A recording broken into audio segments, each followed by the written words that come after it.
नमस्ते बच्चों। आज हम बच्चों के साईं बाबा श्री साई सच्चरित्र में 7वां अध्याय श्री साईं बाबा के सर्वव्यापकता के बारे में पता करेंगे। ये कहानी मैं आपको पढ़ के सुनाऊंगी। चलो शुरू करें। दुनिया के सभी प्राणी मात्र से बाबा एक रूप हुए थे।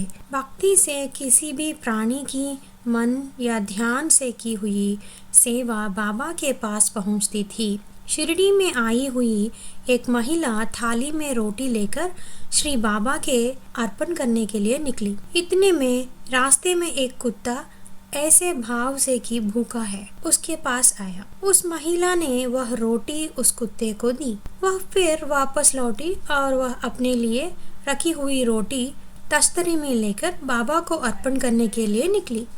वह बाबा की ओर जा रही थी कि एक कीचड़ में भरा हुआ सूअर उसके सामने आया। उसने उसके आगे वह रोटी फेंक दी।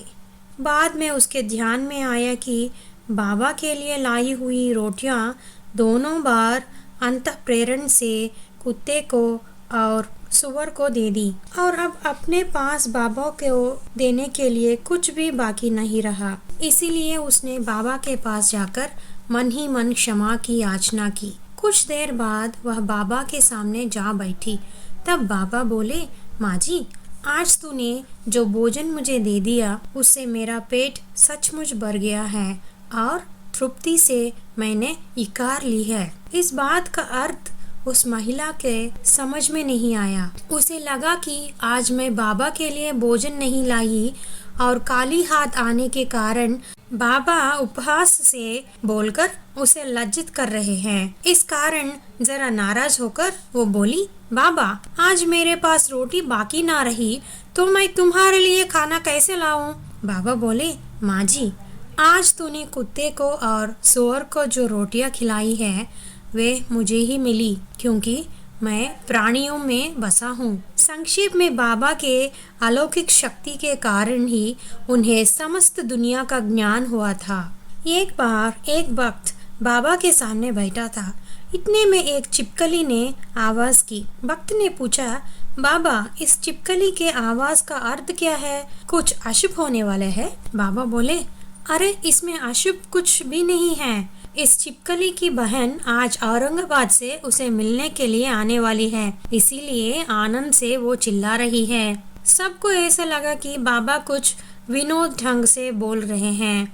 इतने में एक और भक्त औरंगाबाद से बाबा के दर्शन के लिए आया और उसने नारियल आदि निकलने के लिए अपनी गठरी जो खोल ही नहीं की, उसमें से एक छिपकली बाहर निकल आई और फुथरी से दीवार पर चढ़कर पहली छिपकली से मिली। कितनी ही देर तक वे दोनों आपस में मुंह लगाकर आवाज करती रही और आनंद से नाच रही थी। सभी लोग यह देख रहे थे। सभी लोगों को छिपकलियों के बर्ताव से ज्ञात हुआ कि जरूर ये दोनों बहने बहने ही होंगे। लेकिन बाबा को यह बात पहले से ही कैसे मालूम हुई, इसका आश्चर्य सबको हुआ। मेरे प्यार दोस्तों, यदि उस समय आप भी वहाँ हो तो आपको भी वैसे ही लगता है ना? सांप, बिच्छू आदि विषैले प्राणी बाबा की आज्ञा में थे। एक बार माधवराव देशपांडे जी के पैर पर सांप ने काटा। जहर सारे शरीर में फैलने लगा। लोग उसे बाबा को पास लेके आए। बाबा बोले, चुप, ऊपर फैलना मत। यह आदेश सांप को जहर को था। बाबा की आज्ञा के अनुसार जहर ऊपर फैलने के बजाय आहिस्ते साफ उतर आ गया। एक दिन एक दरवेश का पालतू भाग पागल हो गया था। वह हर एक पर हमला करने लगा। उसी के कारण दरवेश का खेल बंद हो गया। उसे खुद को ही पीठ के लिए कुछ मिलना कठिन हो गया। तो फिर बाद में बात हो अलग है। आखिर भाग बिल्कुल मृत्यु के द्वार पर जा पहुंचा। तब दरवेश उसे बाबा के चरणों का दर्शन कराने लाया। बाबा को देखते ही भाग बिल्कुल शांत हो गया और पूंछ हिलने लगा।